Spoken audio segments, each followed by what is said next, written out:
நாளைக்கு கோட்சேவின் பேரன்கள் ஒன்று கூட இருக்கிறார்கள். ஒரு நாளைக்கு முன்பாகவே பெரியாரின் பேரன்கள் இங்கிருந்து பாசிசத்திற்கு முடிவுரை எழுதுவதற்காக கூடியிருக்கிறோம். பெண்கள் கல்வி சதவிகிதத்தில் முதல் மாநிலமாக இருப்பது தமிழ்நாடு. திராவிட மாடல் என்றால் அந்த விதையை விதைத்தவர் பெரியார். அண்ணா எப்படி நம்மளை கூப்பிடுறாருன்னா, காரிய மாற்றும் வீரர்கள் தேவை, ஆரியத்திற்கு அடிபணியாத வீரர்கள் தேவை என்று பேரறிஞர் அண்ணா அழைக்கிறார். ஆரியம் ஆளுநர் வடிவில் வந்தாலும் சரி, ஆட்டுக்குட்டிகள் வடிவில் வந்தாலும் சரி, எந்த வடிவில் வந்தாலும் விரட்டி அடிப்பதற்கு கருப்பு சிவப்பு கொடி எல்லா நேரத்திலும் தயாராக இருக்கும் என்பதை அறைகூவல் விடுக்கக்கூடிய மாநாடுதான் இது. வரக்கூடிய நாடாளுமன்ற தேர்தலில் இரண்டே அணிதான். இடிக்கவா என்று அழைக்கிறது ஆரியம், படிக்க வைக்கிறோம் வா என்று அழைக்கிறது திராவிடம் என்று சொன்னால் இந்த திராவிடத்தின் பக்கம்தான் நிற்போம். 500 அடி ஆழ குழி தோண்டி நீதி கட்சியை புதைத்து விடுவோம் என்று சொன்னவர்களெல்லாம் மறைந்து விட்டார்கள். 100 ஆண்டு தாண்டியும் பெரியாரின் பேரன்கள் இங்கே இளைஞரணி தோழர்களாக அமர்ந்திருக்கிறோம் என்று சொன்னால், இன்றைக்கு இருக்கக்கூடிய பெண்கள் கையில் கரண்டியை பிடுங்கிவிட்டு துப்பாக்கியையும் காக்கி உடுப்பையும் கொடுத்த இயக்கம் திராவிடர் இயக்கம். தந்தை பெரியாரின் சிந்தனை, கலைஞருடைய சட்ட வடிவம். 500 அடி ஆழ குழி தோண்டி நீதி கட்சியை புதைத்து விடுவோம் என்று சொன்னவர்களெல்லாம் மறைந்து விட்டார்கள். 100 ஆண்டு தாண்டியும் பெரியாரின் பேரன்கள் இங்கே இளைஞரணி தோழர்களாக அமர்ந்திருக்கிறோம் என்று சொன்னால், இந்த இயக்கத்தினுடைய வலு என்பது நம்முடைய அறிவின் பார்ப்பட்டது. அருமை தோழர்களே, தந்தை பெரியாரினுடைய அனைத்து கருத்துகளையும் இன்றைக்கு பேசுவதற்கு 10 நிமிடம் போதாது. எனவே மிக முக்கிய செய்திகளை மட்டும் காலத்தின் அருமை கருதி சொல்ல நினைக்கிறேன். பொதுவாகவே மற்ற எல்லா தலைப்புகளும்னா கொஞ்சம் எல்லாரும் ஆர்வமா கேட்பாங்க. பெரியாரும் பெண் விடுதலைன்னு சொன்னா 10 நிமிஷத்துல 8வது நிமிஷமே நெறியாளர் வந்து எங்கிட்ட சீட்டு கொடுத்துருவாரு. அதனால பெண் விடுதலை என்ற தளத்தில் இருந்து யோசிக்கிற போது இந்த இடமே கலைஞர் எவ்வளவு பெண் விடுதலைக்காக பெரியாரின் சிந்தனையை வலியுறுத்தி இருக்கிறார் என்பதற்கு சான்று. எல்லாரும் வேற வேற மாவட்டத்துல இருந்து வந்திருப்பீங்க. வந்த நமக்கு காவல்துறை அதிகாரிகள் வழிகாட்டினார்கள். காவல்துறை அதிகாரிகள் நமக்கு பாதுகாப்பாக இருந்தார்கள். அந்த காவல்துறை அதிகாரிகளில் 1946ல ஒரிஷால ஒரு தீர்மானம் போடுறாங்க. மந்திரி சபை இருக்கக்கூடிய எல்லா அரசு லாக்காக்களிலும் பெண்களை நியமிக்க வேண்டும், காவல்துறையில் மட்டும் இல்லை என்று ஒரு தீர்மானம் நிறைவேற்றுகிறார்கள். அப்போது பெரியார் பதிவு செய்கிறார், ஒரிஷாவில் காவல்துறை லாக்காவில் மட்டும் பெண்கள் இல்லை என்று சொல்லி இருக்கிறார்கள். துருக்கியை போல ரஷ்யாவை போல இந்தியாவிலும் என்றைக்கு காவல்துறையில் பெண்கள் நியமிக்கப்படக்கூடிய நாள் வரும் என்று தெரியவில்லை என்று பெரியார் பேசுகிறார். 1931ல இராணுவத்திலும் காவல்துறையிலும் பெண்களை நியமிக்க வேண்டும் என்று பெரியார் தீர்மானம் போடுகிறார். 1931னா கலைஞருக்கு வயது 6 வயது இருக்கும். ஆனால் பெரியாருக்கு தெரியாது, 6 வயது இருக்கக்கூடிய கலைஞர் தான் பின்னாட்களில் முதலமைச்சராக வந்து தமிழ்நாட்டில் இருக்கக்கூடிய பெண்களை காவல்துறையில் நியமிப்பார் என்று. இன்றைக்கு இருக்கக்கூடிய பெண்கள் கையில் கரண்டியை பிடுங்கிவிட்டு துப்பாக்கியையும் காக்கி உடுப்பையும் கொடுத்த இயக்கம் திராவிடர் இயக்கம். தந்தை பெரியாரின் சிந்தனை, கலைஞருடைய சட்ட வடிவம். அந்த வழியில் வந்த நாம் நாளைக்கு கோட்சேவின் பேரன்கள் ஒன்று கூட இருக்கிறார்கள்.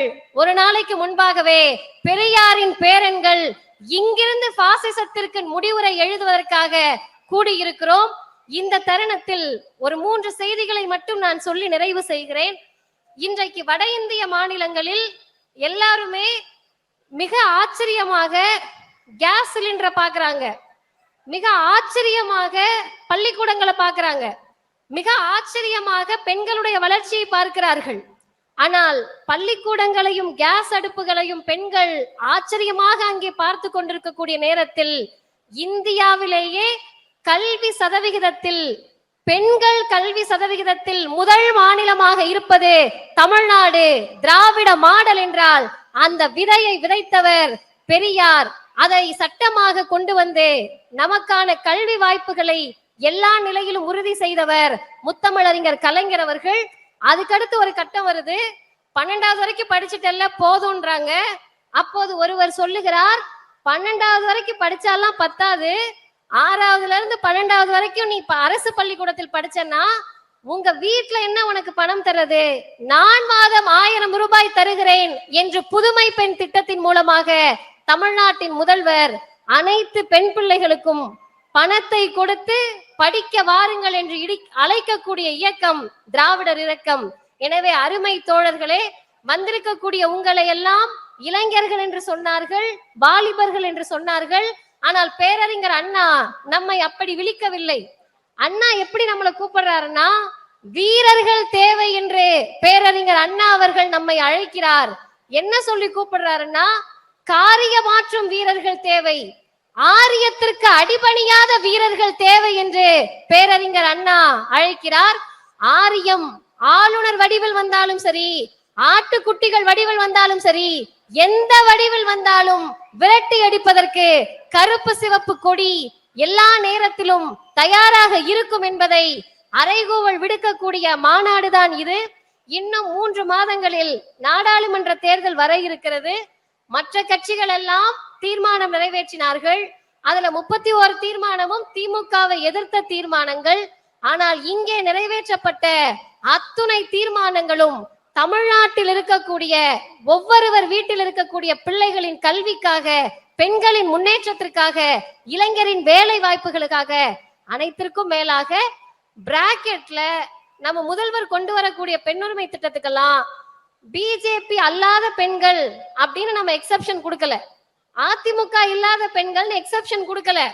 அனைத்து பெண்களுக்குமான அரசாக இந்த திராவிட மாடல் அரசு இருக்கிறது என்று சொன்னால், பெரியாரின் தொடர்ச்சியாக, அண்ணாவின் தொடர்ச்சியாக, கலைஞரின் தொடர்ச்சியாக இன்றைக்கு நடைபெறக்கூடிய இந்த அரசை பாதுகாக்க வேண்டிய கடமை ஒவ்வொருவருக்கும் இருக்கிறது.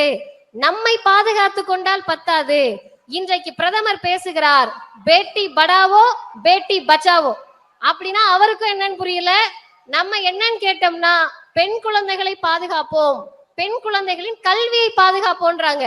சரி, பெண் குழந்தைகளின் கல்வியை எங்கேயா பாதுகாத்தீங்கன்னு கேட்டா, 70% ரூபாய் அந்த திட்டத்தில் விளம்பரத்திற்கு மட்டும், பிரதமர் மோடி அவர்களுடைய படம் அடங்கிய விளம்பரத்திற்கு மட்டும் செலவு செய்திருக்கிறார்கள்.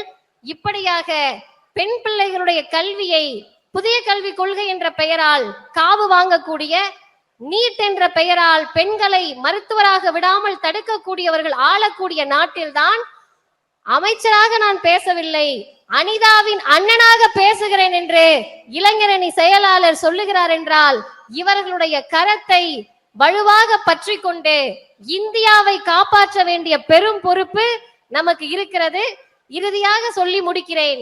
வரக்கூடிய நாடாளுமன்ற தேர்தலில் 2 அணிதான்.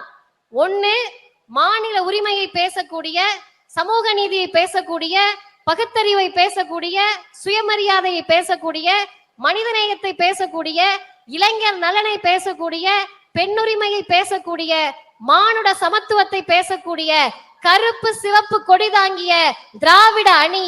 மற்றொன்று, மக்களை நாசமாக்கக்கூடிய திட்டங்களை கொண்டு வந்து இளைஞர்களின் வேலை வாய்ப்பை காவு வாங்கக்கூடிய, மணிப்பூரில் 2 பெண்களை நிர்வாணப்படுத்திய, ஒட்டுமொத்த மனித குலத்திற்கும் எதிரான, குறிப்பாக பெரும்பான்மை இந்து மக்களுக்கு எதிரான ஆரிய காவி பாசிச பிஜேபி என்ற 2 அணிகள் தான் 2024 நாடாளுமன்ற தேர்தலில்.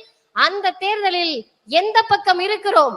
இடிக்கவா என்று அழைக்கிறது ஆரியம், படிக்க வைக்கிறோம் வா என்று அழைக்கிறது திராவிடம் என்று சொன்னால், இந்த திராவிடத்தின் பக்கம்தான் நிற்போம் என்பதை அறைகூவல் விடுத்து அழைக்கிறார் நம்முடைய மாண்புமிகு இளைஞரணி செயலாளர் அவர்கள்.